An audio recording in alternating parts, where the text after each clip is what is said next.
La inmutabilidad de Dios. Sermón predicado en la mañana del 7 de enero de 1855 por Charles Spurgeon en la capilla New Park Street, Southwark, Londres. Porque yo, Jehová, no cambio.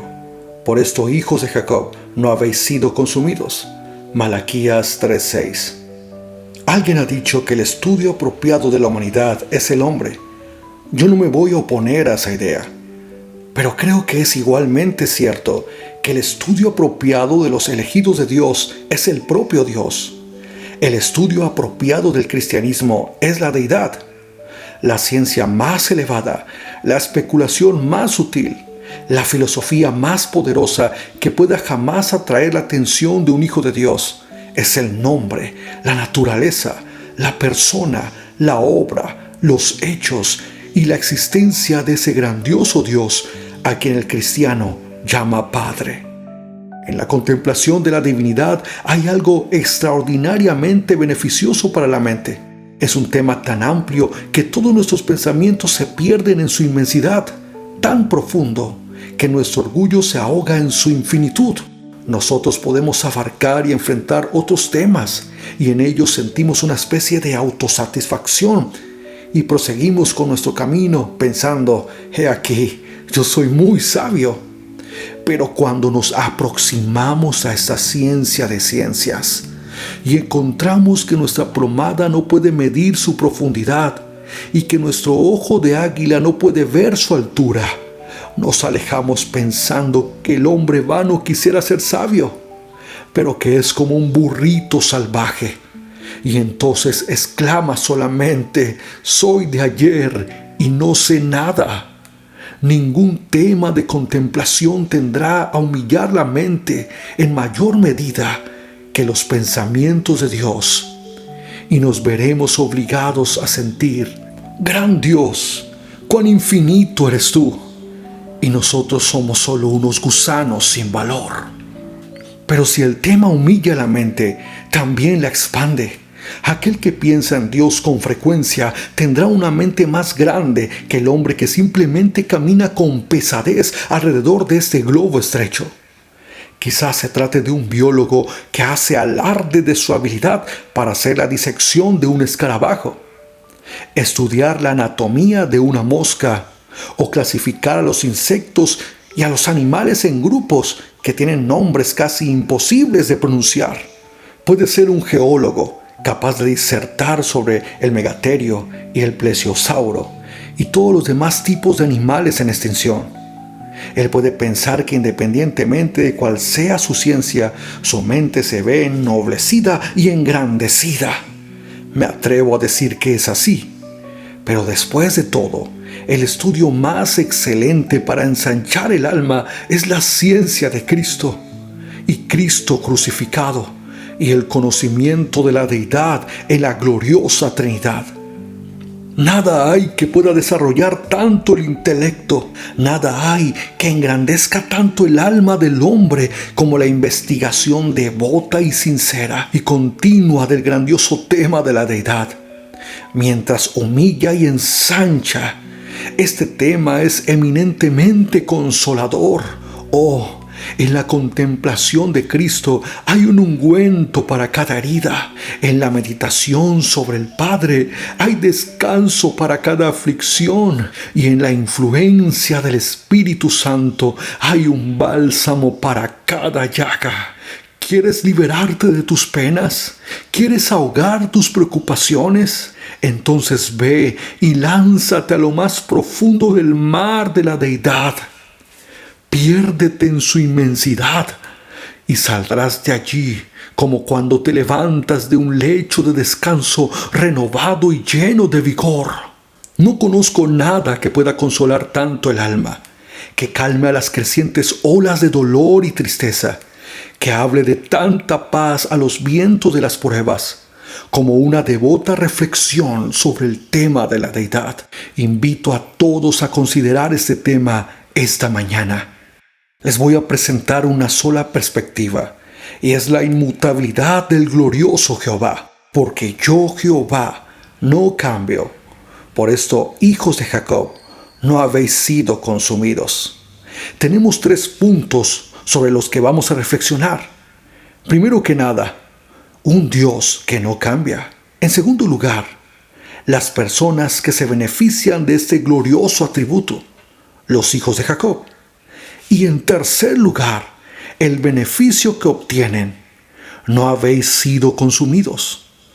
Vamos a tratar ahora estos puntos.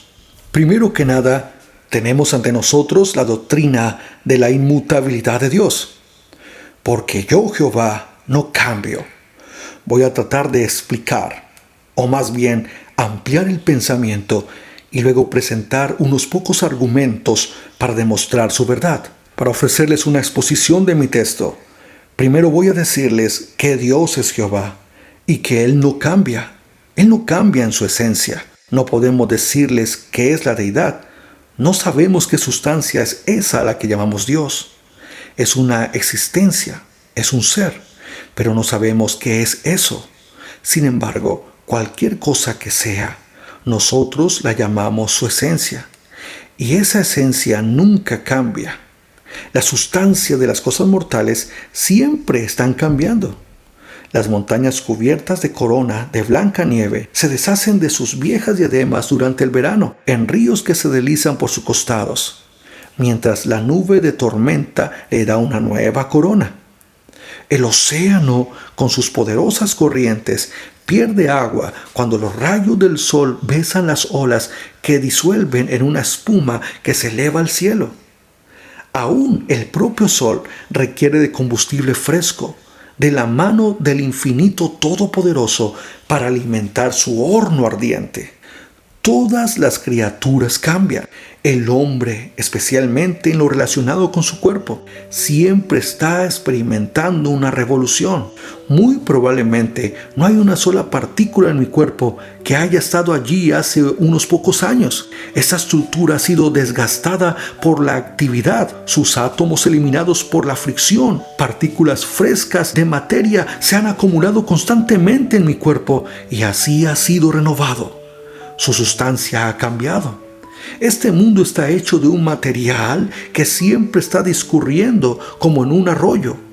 Unas gotas están huyendo mientras otras están persiguiéndolas, manteniendo siempre el arroyo lleno, pero siempre cambiando en cuanto a sus elementos. Pero Dios es perpetuamente el mismo.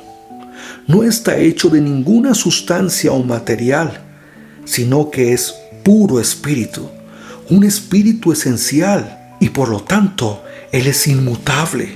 Él permanece para siempre. No hay arrugas en su frente eterna. La edad no lo ha debilitado, ni los años lo han marcado con los recuerdos de su vuelo. Él ve que pasan las edades, pero en lo que a Él concierne, Él siempre es ahora. Él es el gran yo soy, el gran inmutable. Observen que su esencia no sufrió un cambio cuando se unió con la naturaleza humana. Cuando Cristo, en años pasados, se vistió en un cuerpo mortal, la esencia de su divinidad no fue cambiada. La carne no se volvió Dios, ni Dios se volvió carne por medio de un cambio real de naturaleza. Las dos naturalezas fueron unidas en una unión hipostática. Pero la deidad permaneció siendo la misma. Era la misma cuando Él era un bebé en el pesebre, como era la misma cuando extendió las cortinas del cielo. Era el mismo Dios que colgó de la cruz y cuya sangre se derramó en un torrente púrpura. El mismo Dios que sostiene el mundo sobre sus sempiternos hombros. Sostiene en sus manos las llaves de la muerte y del infierno. Nunca ha sufrido cambios en su esencia, ni siquiera en su encarnación. Él permanece siempre, eternamente, como el único Dios inmutable, el Padre de las luces, en quien no hay variabilidad, ni siquiera la sombra de un cambio. En segundo lugar, Él no cambia en sus atributos. Cualquiera que haya sido los atributos de Dios en el pasado, son los mismos atributos ahora. Y podemos cantar acerca de cada uno de ellos. Como era en el principio, es ahora. y será por siempre en un mundo sin término. Amén. ¿Era el poderoso? ¿Era el poderoso Dios cuando su voz mandó que se hiciera el mundo desde el vientre de la no existencia? ¿Era el omnipotente cuando encumbró las montañas y excavó las cavernas del profundo océano? Sí, era poderoso entonces, y su brazo no está débil ahora. Él es el mismo gigante con todo su poder. La savia de su alimento aún está húmeda y la fortaleza de su alma permanece firme para siempre. ¿Era él sabio cuando constituyó este poderoso globo? ¿Cuando puso los cimientos del universo? ¿Tenía sabiduría cuando planeó el camino de nuestra salvación? ¿Y cuando desde toda la eternidad Él diseñó sus tremendos planes?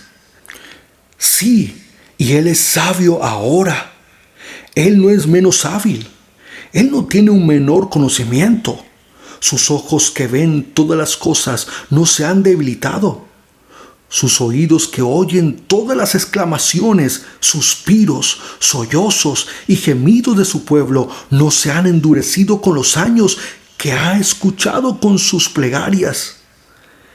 Él es inmutable en su sabiduría, sabe tanto ahora como siempre, ni más ni menos.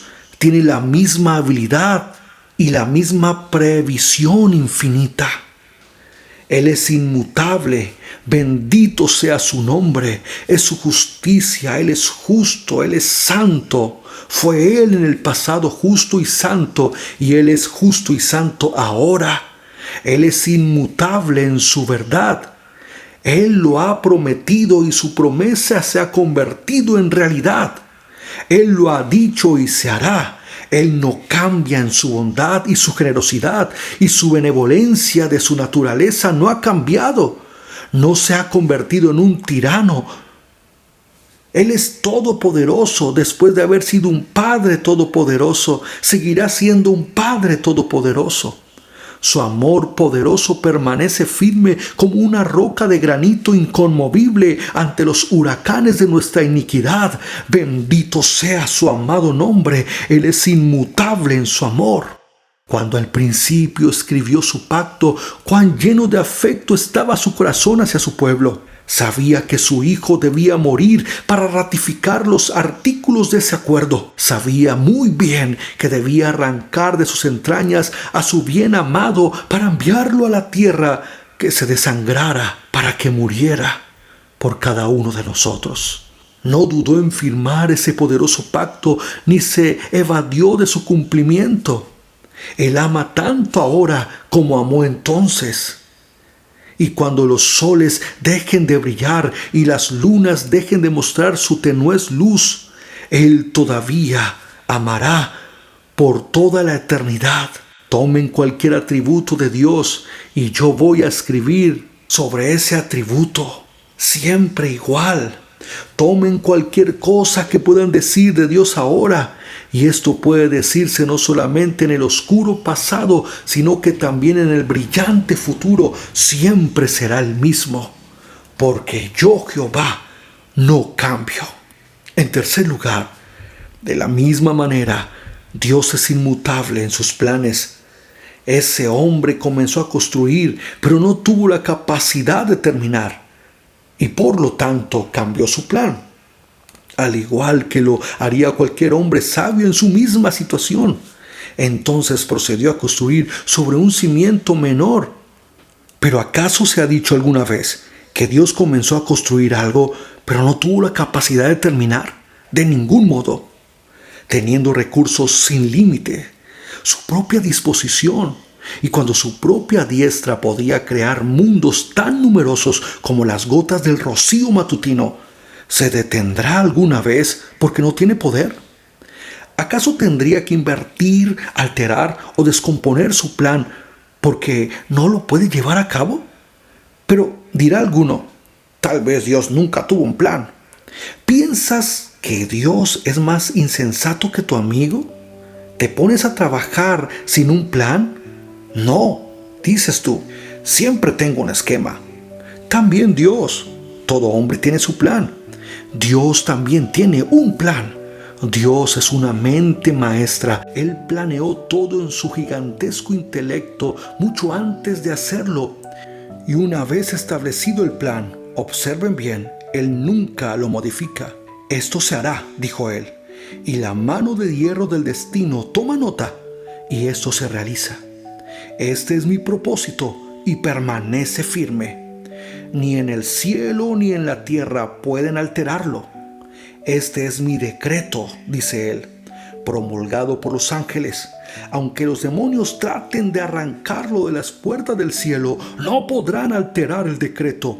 Este se cumplirá. Dios no altera sus planes. ¿Por qué habría de hacerlo? Él es todopoderoso y por lo tanto puede realizar su deseo. ¿Por qué habría de alterar sus planes?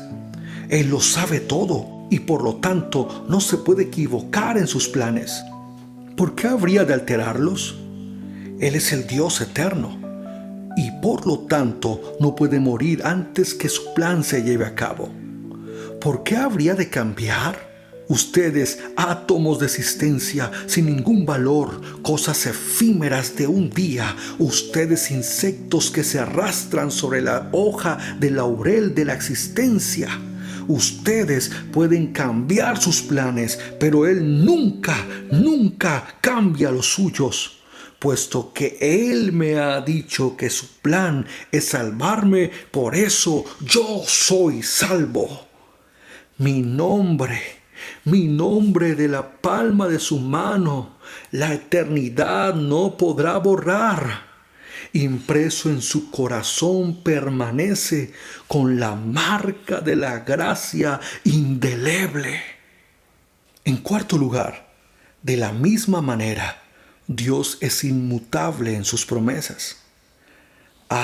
Nos agrada hablar acerca de las dulces promesas de Dios.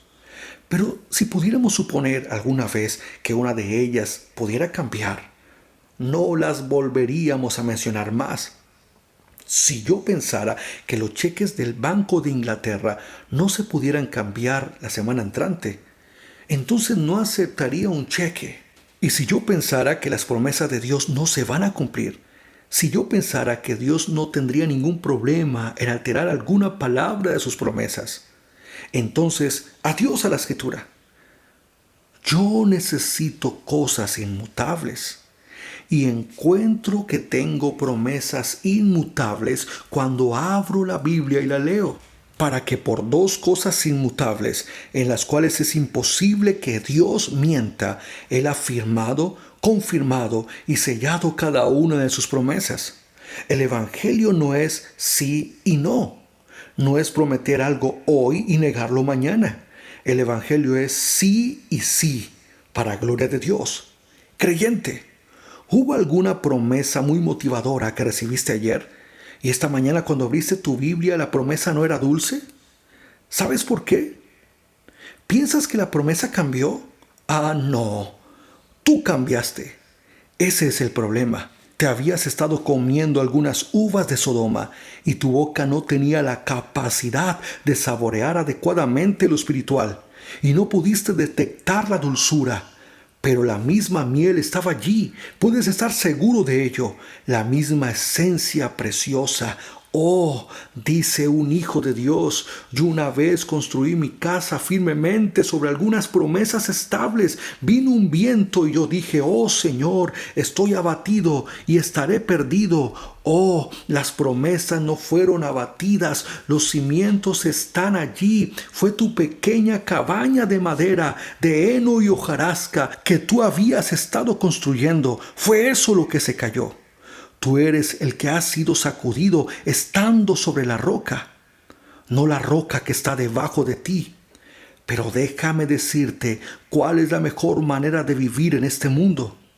He escuchado que un caballero le dijo a un hombre de piel negra, no puedo entender cómo tú siempre estás tan contento en el Señor, mientras yo a menudo estoy deprimido. Pues bien, mi amo, dijo él, metiendo completamente sobre las promesas y allí permanezco. En cambio, usted está de pie sobre la promesa. Si el equilibrio es débil y sopla el viento, usted cae y luego exclama: oh, me he caído. En cambio, yo metiendo enteramente sobre la promesa desde el principio, y es por eso que no tengo miedo a caer. Entonces siempre debemos decir: Señor, ahí está la promesa, te corresponde a ti cumplirla. Yo me tiendo enteramente sobre la promesa, no debo permanecer de pie. Eso es lo que tú deberías hacer: postrarte sobre la promesa. Y recuerda que cada promesa es la roca, una cosa inmovible. Por tanto, arrójate a sus pies y descansa allí para siempre. En quinto lugar, viene ahora una nota discordante para arruinar el tema. Para algunos de ustedes, Dios es inmutable en sus amenazas. Si cada promesa se mantiene firme y cada juramento del pacto se cumple, escucha tú, pecador. Pon atención a la palabra. Oye los tañidos fúnebres de tus esperanzas carnales. Observa el funeral de tus confianzas en la carne. Cada amenaza de Dios, así como cada una de sus promesas, se cumplirá. Hablemos de decretos. Te diré un decreto: mas el que no creyere será condenado. Este es un decreto y un estatuto que nunca podrá cambiar. Puedes ser tan bueno como quieras, ser tan moral como puedas, ser tan honesto como desees, caminar tan derecho como puedas. Sin embargo, allí está la amenaza inmutable: mas el que no creyere será condenado. ¿Qué dices a eso, moralista? ¿O quisieras poder alterarlo y decir: aquel que no viva una vida santa será condenado? Eso va a ser cierto, pero no es lo que dice. Dice: el que no creyere. Aquí está la piedra de tropiezo y la roca que hace caer. Pero eso no lo puedes alterar. Debes creer o ser condenado. La Biblia lo dice. Y fíjate bien, esa amenaza de Dios es tan inmutable como Dios mismo. Y cuando hayan transcurrido 1000 años de tormentos en el infierno, mirarás a lo alto y verás escrito en letras ardientes de fuego: mas el que no creyere será condenado. Pero Señor, yo soy un condenado. Sin embargo, dice: será. Aún y cuando 1.000.000 de edades se hayan desplegado y estés exhausto en medio de tus dolores y agonías, volverás tus ojos hacia lo alto y todavía leerás: será condenado. Este decreto es inmutable, inalterable, y cuando tú habrás podido pensar que la eternidad ya ha tejido su último hilo, que cada partícula de eso que nosotros llamamos eternidad deberá haberse extinguido, tú todavía verás escrito allá arriba: será condenado. ¡Oh, qué terrible pensamiento! ¿Cómo me atrevo a decirlo? Pero debo hacerlo. Ustedes deben ser advertidos, señores, señoras, para que no vayan ustedes también a este lugar de tormento. Se les debe decir cosas ásperas a ustedes, pero si el Evangelio de Dios no es una cosa áspera, la ley es una cosa áspera, el monte Sinaí es una cosa áspera. Ay de la atalaya que no amoneste al impío, dice la Biblia. Dios es inmutable en sus amenazas. Ten cuidado, oh pecador, ten cuidado, pues horrenda cosa es caer en manos de un Dios vivo. En sexto lugar, debemos sugerir otro pensamiento antes de proseguir, y es: Dios no cambia en los objetos de su amor. Es inmutable no solamente en su amor, sino en los objetos de su amor. Si alguna vez sucediera que alguna oveja de Cristo se perdiera, ¡ay! Mi alma débil, voluble, se perdería 1000 veces al día. Si un amado santo de Dios pereciera, todos lo harían. Si alguien bajo el pacto se perdiera, todos podrían hacerlo.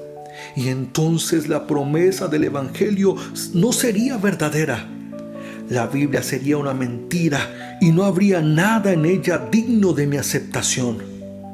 Yo me convertiría en un infiel de inmediato si pudiera creer que un santo de Dios pudiera perderse para siempre al fin. Si Dios me ha amado una vez, entonces me amará para siempre. Si Jesús brilló sobre mí una vez, entonces Jesús es siempre mío. Los objetos de un amor eterno nunca cambian. A quienes Dios ha llamado, los ha justificado. A quienes Dios ha justificado, los ha de santificar. Y a quienes Él santifica, los ha de glorificar. Así, habiendo dedicado mucho tiempo, tal vez para simplemente explicar el concepto de un Dios inmutable, voy a tratar de demostrar ahora que Él no es cambiable. Yo no soy un predicador argumentativo, pero voy a mencionar un argumento que es la misma existencia y el ser de Dios. Me parece a mí que implica inmutabilidad. Permítame reflexionar un momento. Hay un Dios. Este Dios rige y gobierna todas las cosas. Este Dios creó el mundo y Él lo sustenta y lo mantiene. ¿Cómo será este Dios? Me parece ciertamente que no podemos pensar en un Dios mutable. Concibo que el pensamiento es tan repugnante, el sentido común, que si nosotros pensamos por un momento en un Dios que cambia, las palabras parecen chocar entre sí y estamos obligados a decir, entonces debe ser un tipo de hombre, y llegar a la idea de un Dios de la misma manera que lo han hecho los mormones. Me imagino que es imposible concebir a un Dios cambiante. Al menos lo es para mí. Otros podrían ser capaces de pensar eso, pero yo no podría considerarlo ni por un momento. Yo no podría pensar que Dios es mutable de la misma manera que no puedo imaginar en un cuadro redondo o ninguna otra cosa absurda por el estilo. Este concepto de un Dios cambiante es tan contradictorio que estoy obligado a incluir la idea de un ser inmutable tan pronto digo Dios. Bien, pienso que un argumento será suficiente, pero podemos encontrar otro argumento en el hecho de la perfección de Dios. Creo que Dios es un ser perfecto. Entonces, si Él es un ser perfecto, Él no puede cambiar. ¿Pueden ver esto? Supongan que yo soy perfecto hoy. Si fuera posible que yo cambiara, ¿sería yo perfecto mañana después de esa alteración? Si yo cambié, debí haber cambiado de un estado bueno a uno mejor. Y entonces, si puedo mejorar, no puedo ser perfecto ahora. O también pude haber cambiado de un estado mejor a uno peor. Y si estuviera en una peor condición, no hubiera sido perfecto al principio. Si soy perfecto, no puedo ser alterado y no volverme imperfecto. Si soy perfecto hoy, me debo mantener igual mañana. Si voy a mantener mi perfección hoy, entonces tendré que ser perfecto también mañana. Ahora, queridos amigos, miremos al pasado. Y allí vamos a recoger algunas evidencias de la naturaleza inmutable de Dios. ¿Ha hablado Jehová y no ha cumplido? ¿Lo ha jurado y no ha sucedido? ¿Acaso no puede decirse de Jehová, Él ha hecho toda su voluntad y ha cumplido todo su propósito? Miren a las ciudades de los filisteos. Dios dijo, lamentad Asdod, y ustedes puertas de Gaza, pues ustedes serán derribadas. ¿Y dónde están ahora? ¿Dónde está Edom? Pregunten a Petra y a sus murallas en ruinas. ¿Acaso su eco no repetiría la verdad que Dios había dicho? Edom será una presa y será destruido. ¿Dónde está Babel? ¿Y dónde está Nínive? ¿Dónde está Moab y dónde Amón? ¿Dónde están las naciones que Dios dijo que destruiría? ¿Acaso Dios no las arrancó de raíz y las ha arrojado lejos del recuerdo de aquellos que hoy habitan la tierra? ¿Acaso Dios ha echado fuera a su pueblo? ¿Alguna vez se ha olvidado de su promesa? ¿Alguna vez no ha cumplido su juramento o su pacto? ¿O se ha apartado alguna vez de su plan? Ah, no. Señalen alguna instancia en la historia en la que Dios haya cambiado. No pueden hacerlo. Señores, pues a través de la historia resalta el hecho de que Dios ha sido inmutable en todos sus propósitos. Me parece que oigo a alguien decir, yo puedo recordar un pasaje de la Escritura donde Dios cambia. Y yo mismo pensé eso una vez. El caso a que me refiero es el caso de la muerte de Ezequías. Isaías entró y dijo, Ezequías, tú vas a morir hoy. Tu enfermedad es incurable. Ordena tu casa. Él volvió su rostro a la pared y comenzó a orar. Y entonces, antes que Isaías saliese hasta la mitad del patio, se le ordenó que regresara y le dijera, vas a vivir 15 años más. Ustedes podrían pensar que eso demuestra que Dios cambia. Pero yo no puedo ver en el relato la menor prueba de cambio que pueda existir. ¿Cómo sabes que Dios no conocía eso? Oh, Dios sí lo sabía. Él sabía que Ezequías viviría. Por tanto, Él no cambió. Pues si Él sabía eso, ¿cómo podía cambiar? Eso es lo que yo quisiera saber. Pero, ¿conoces un pequeño detalle? Que el hijo de Ezequías es Manasés. Y si Ezequías hubiera muerto, entonces Manasés no hubiera vivido. Y si Manasés no hubiera vivido, entonces Josías tampoco. Y si Josías no hubiera vivido, tampoco Cristo hubiera venido. Pues Él vino precisamente de ese linaje. Ustedes podrán comprobar que Manasés tenía 12 años cuando su padre murió.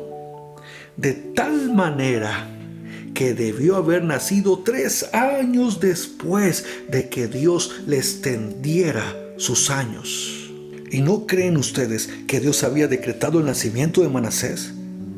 ¿Y lo conocía de antemano? Ciertamente entonces Él decretó que Isaías fuera y le dijera a Ezequías que su enfermedad era incurable. Y después le dijera, en el mismo aliento, he aquí yo te sano y tú vivirás. Él dijo esto para incitar a Ezequías a la oración. Habló en primer lugar como hombre. De acuerdo a las probabilidades humanas, tu enfermedad es incurable y te vas a morir. Después esperó hasta que Ezequías oró y luego vino un pequeño pero. Al final de la frase, Isaías no había terminado la frase. Él dijo, debes ordenar tu casa, pues no hay humana cura. Pero, y después salió, Ezequías oró un poco y después entró de nuevo y dijo, pero, miren ahí, pero, he aquí que yo te sano. ¿Acaso hay alguna contradicción allí? Excepto en el cerebro de quienes luchan contra el Señor y desean convertirlo en un ser cambiante. Ahora, permítame decir una palabra sobre las personas para quienes este Dios inmutable es un beneficio. Dice la Escritura, porque yo Jehová no cambio, por eso hijos de Jacob no habéis sido consumidos. Entonces, ¿quiénes son los hijos de Jacob que pueden gozarse en un Dios inmutable? En primer lugar, los hijos de la elección de Dios, pues está escrito, a Jacob amé, mas a Esaú aborrecí, pues no había aún nacido, ni habían hecho aún ni bien ni mal. Está escrito, el mayor servirá al menor. Los hijos de Jacob son los hijos de la elección de Dios, que por gracia soberana son creyentes. Por un eterno designio, ellos reciben la gracia y la gloria. Los hijos de Jacob son los elegidos de Dios. Son los que Él conoció de antemano y ordenó de antemano para eterna salvación. En segundo lugar, los hijos de Jacob, quiere decir, personas que gozan derechos y títulos especiales. Jacob, ustedes saben, no tenía derecho por nacimiento, pero él pronto los adquirió. Él cambió un guisado de lentejas con su hermano Esaú y así se ganó la primogenitura. Yo no justifico los medios, pero él también obtuvo la bendición. Así adquirió derechos especiales. Los hijos de Jacob quiere decir personas que poseen derechos y títulos especiales. A los que creen les dio potestad de ser hechos hijos de Dios. Ellos tienen un interés en la sangre de Cristo. Ellos tienen un derecho para entrar por las puertas de la ciudad. Tienen un título para recibir honores eternos. Poseen una promesa de gloria eterna. Tienen un derecho de llamarse hijos de Dios. Oh, hay derechos y privilegios especiales que pertenecen a los hijos de Jacob. En tercer lugar, a continuación, esos hijos de Jacob eran hombres de manifestaciones especiales. Jacob había tenido manifestaciones muy especiales de su Dios y así había sido honrado grandemente. Una vez, una noche se acostó y durmió. Tenía los setos del camino por cortinas y el cielo por su pabellón, una piedra por almohada y la tierra por cama. Oh, entonces él tuvo una manifestación peculiar. Había una escalera y él vio a los ángeles de Dios que descendían y ascendían. Así tuvo una manifestación de Cristo Jesús como la escalera que llega de la tierra hasta el cielo y los ángeles que subían y bajaban trayéndonos misericordias. Posteriormente tuvo una manifestación en un lugar llamado Mahanaim, cuando los ángeles de Dios se encontraron con él, y también en Peniel, donde luchó con Dios y vio a Dios cara a cara. Esas fueron manifestaciones especiales y peculiares. Este pasaje se refiere a aquellos que como Jacob han tenido manifestaciones peculiares. Ahora, ¿cuántos de ustedes han tenido manifestaciones personales? Oh, dicen, eso es entusiasmo, eso es fanatismo. Bien, es un bendito entusiasmo también, pues los hijos de Jacob han tenido manifestaciones peculiares, han hablado con Dios como un hombre habla con su amigo, han susurrado al oído de Jehová, a Cristo, ha estado con ellos para cenar con el Todopoderoso. El Espíritu Santo ha iluminado sus almas con un poderoso radiante brillo, de tal manera que no podían tener dudas acerca de esas manifestaciones especiales. Los hijos de Jacob son hombres que gozan de esas manifestaciones. Asimismo, son hombres de pruebas muy especiales. Ah, pobre Jacob. Yo no elegiría la suerte de Jacob si no tuviera la expectativa de la bendición de Jacob, pues su suerte fue muy difícil. Tuvo que huir de la casa de su padre, llegando a la casa de Labán. Y luego ese viejo rudo, Labán, lo engañó todos los años que permaneció allí. Lo engañó con lo relacionado con su esposa. Lo engañó en materia de sueldos. Lo engañó con los rebaños. Lo engañó a lo largo de su historia. Eventualmente tuvo que huir de Labán, quien lo persiguió, dándole alcance. Enseguida vino Esaú con 400 hombres para vengarse y descuartizarlo. Después siguió un espacio de oración y después Jacob luchó y tuvo que seguir el resto de su vida con el hueso de su cadera dislocado. Pero un poco más adelante Raquel, su amada, murió. Después su hija es llevada a descarriarse y los hijos asesinan a los de Siquem. Muy pronto su amado hijo José es vendido y llevado a Egipto y viene la hambruna. Después Rubén se sube al lecho de Jacob y lo contamina. Judá comete incesto con su propia nuera. Todos sus hijos se convierten en una plaga para Jacob. Finalmente Benjamín es llevado lejos y el viejo Jacob, con su corazón quebrantado, exclama: José no aparece y Simeón tampoco. ¿Te llevarás a Benjamín con vosotros? Nunca algún hombre sufrió tanto como sufrió Jacob. Todo a causa de engañar a su hermano Esaú.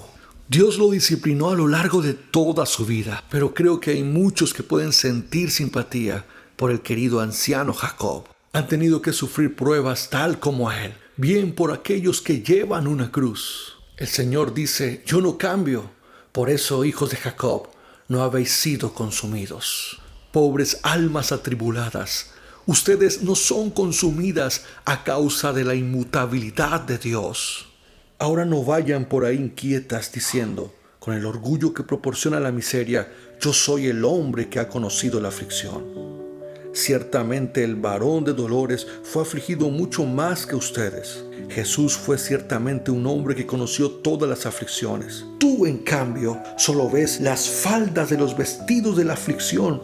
Nunca has tenido pruebas como las de él. Tú no entiendes lo que significan los problemas. Tú apenas has dado unos sorbos de la copa que probablemente solo has sorbido una gota o dos. Pero Jesús apuró la copa hasta las heces. No teman, dice Dios, porque yo, Jehová, no cambio.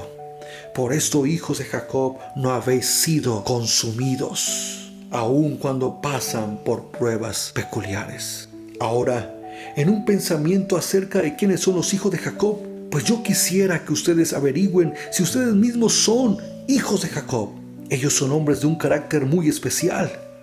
Si bien es cierto que en el carácter de Jacob hubo ciertas cosas que no podemos alabar, hay una o dos cosas que Dios sí alaba. Y allí estaba la fe de Jacob, gracias a la cual calificó para que su nombre fuera escrito entre los nombres ilustres, poderosos, que no recibieron lo prometido en la tierra, pero lo obtendrán en el cielo. ¿Son ustedes hombres de fe, amados hermanos? ¿Saben ustedes lo que es caminar por fe? ¿Obtener su alimento temporal por fe? ¿Depender del maná espiritual para vivir todo esto por fe? ¿La fe gobierna sus vidas? Si es así, ustedes son hijos de Jacob. Continuando, Jacob era un hombre de oración, un hombre que luchaba y gemía y que oraba. Por allá veo a un hombre que no oró antes de venir a la casa de Dios. Ah, tú, pobre pagano, ¿acaso tú no oras? No, responde él, no se me ocurrió tal cosa. Durante años no he orado.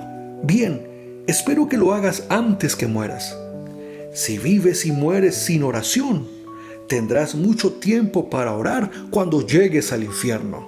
Veo allá a una mujer. Ella tampoco oró esta mañana.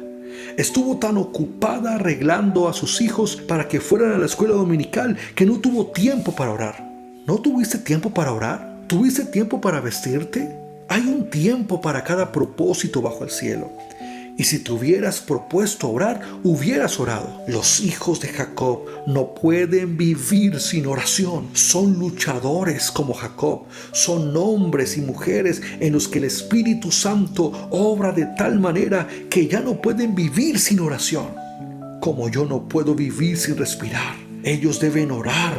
Señores, presten mucha atención. Si ustedes están viviendo sin oración, ustedes están viviendo sin Cristo. Y si mueren así, su porción será en el lago que arde con fuego. Que Dios los redima, que Dios les rescate de una suerte tal. Pero ustedes son los hijos de Jacob. Estén tranquilos, pues Dios es inmutable. En tercer lugar, me queda tiempo aún para decir solo una palabra acerca de este punto. El beneficio que reciben estos hijos de Jacob de un Dios que no cambia. Por esto, hijos de Jacob, no habéis sido consumidos. ¿Consumidos? ¿Cómo? ¿Cómo puede ser consumido un hombre? Pues hay dos formas. Podríamos haber sido consumidos en el infierno si Dios hubiera sido un hombre o un Dios cambiante. Si Él hubiera sido un Dios cambiante, los hijos de Jacob no estarían aquí esta mañana. Los hijos de Jacob que están aquí esta mañana podrían haber sido consumidos en el infierno. Si no fuera por el amor inmutable de Dios, ya debería haber sido una gavilla de heno en el fuego. Pero hay una forma de ser consumidos en este mundo. Existe tal cosa como ser condenado antes de morir. Existe tal cosa como estar vivo, pero sin embargo estar absolutamente muerto.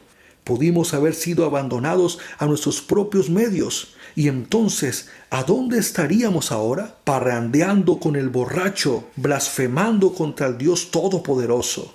Si Él hubiera sido un Dios que cambia, tú estarías entre los más inmundos de los inmundos y entre los más viles de los viles. ¿Acaso no puedes recordar en tu vida temporadas similares a las que yo he sentido? He ido directo hasta llegar a los límites del pecado.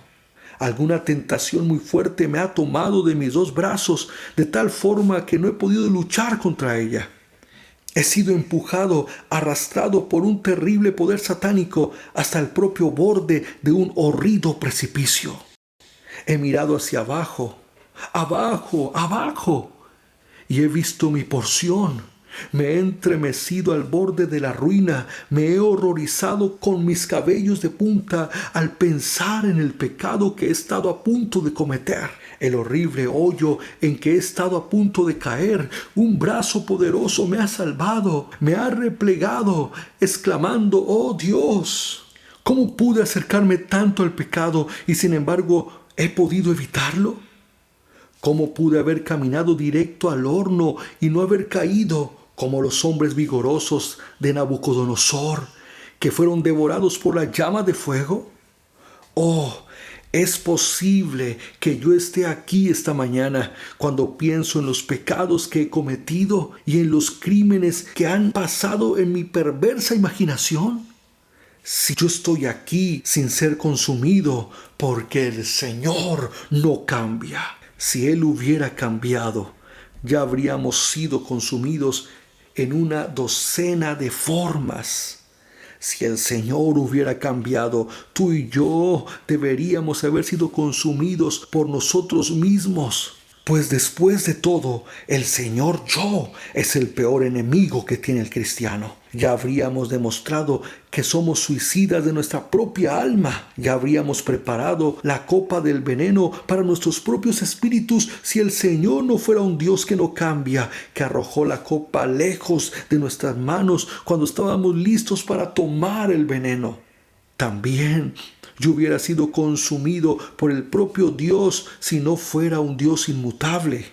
Qué bueno que Él es misericordioso, pues de lo contrario, ya hubiera tomado no solamente la vara, sino la espada contra alguno de nosotros desde hace mucho tiempo. Pero no había nada en nosotros que pudiera ser amado al principio, así como puede haber menos ahora. John Newton solía contar una rara historia, e invariablemente se reía al contarla, de una mujer que decía, para demostrar la doctrina de la elección: «Ah, Señor, Dios debe haberme amado antes que yo naciera, pues de lo contrario, no habría visto nada en mí posteriormente que Él pudiera amar». Estoy seguro de que eso es válido en mi caso, y cierto en la relación a la mayoría del pueblo de Dios, pues hay muy poco que amar en ellos después que han nacido de nuevo, que si no los hubiera amado antes de nacer, no habría visto ninguna razón para elegirlos después. Pero puesto que los amó sin obras, todavía los ama sin obras. Puesto que sus buenas obras no ganaron su afecto, las malas obras no pueden suprimir ese afecto. Puesto que la justicia de ellos no sirvió de lazo para su amor, así la perversidad de ellos no puede cortar los lazos dorados. Él los amó por su pura gracia soberana y los va a amar aún. Pero nosotros deberíamos haber sido consumidos por el diablo y por nuestros enemigos, consumidos por el mundo, consumidos por nuestros pecados y por nuestras pruebas, y en cientos de formas, si Dios hubiera cambiado alguna vez. Bien, se nos ha terminado el tiempo y ya no me resta decir mucho. Solo he tocado el tema de manera superficial. Ahora se los entrego a ustedes. Que el Señor les ayude a ustedes, hijos de Jacob, a llevar a su casa esta porción de alimento. Digiéranlo bien y aliméntense de él. Que el Espíritu Santo aplique dulcemente las cosas gloriosas que están escritas. Y que ustedes disfruten de un banquete de manjares suculentos, banquete de vinos refinados, de gruesos tuétanos y de vinos purificados. Recuerden que Dios es el mismo, independientemente de lo que se quite. Sus amigos pueden perder el afecto, sus ministros pueden ser cambiados. Todo puede cambiar, excepto Dios. Sus hermanos pueden cambiar y clasificarlos como viles, pero Dios de todas maneras los va a amar. Su situación en la vida puede cambiar y pueden perder sus propiedades. Toda la vida de ustedes puede ser sacudida y se puede volver débiles y enfermizos. Todas las cosas pueden abandonarlos, pero hay un lugar donde el cambio no puede poner su dedo. Hay un nombre sobre el cual no se puede escribir la mutabilidad. Hay un corazón que no sufre alteración. Y ese corazón es el corazón de Dios. Ese nombre es amor. Confía en Él. Él nunca te va a engañar. Aunque con dificultad creas en Él, Él nunca te abandonará, ni permitirá que tú lo dejes. Mis amados, hemos llegado al final de esta enseñanza que escribió y que compartió algún día Charles Spurgeon, lleno del Espíritu Santo. Acompáñame a orar. Señor, te damos gracias por tu palabra. Tu palabra es viva y eficaz. Gracias porque tú no cambias, porque tu amor y tu fidelidad es para siempre. Gracias, Señor, porque estás con nosotros y estás en nosotros, porque tu amor es profundo y eterno. Ese amor echa fuera todo temor, todo miedo y toda ansiedad. Mi vida está segura en ti. Mi vida descansa en tu fidelidad, en tu firmeza y tu amor. Gracias, Señor, porque en tu corazón y en tu plan no está la mutabilidad. Y por cuanto tú no cambias, jamás me dejarás de amar. Gracias por tu obra, Señor Jesús, y por la guía del Espíritu Santo. Te bendecimos, Dios, en el nombre de Jesús. Amén y amén. Soy Samuel Villa y este canal es Samuel Influencia con Propósito. Que el Señor les continúe bendiciendo.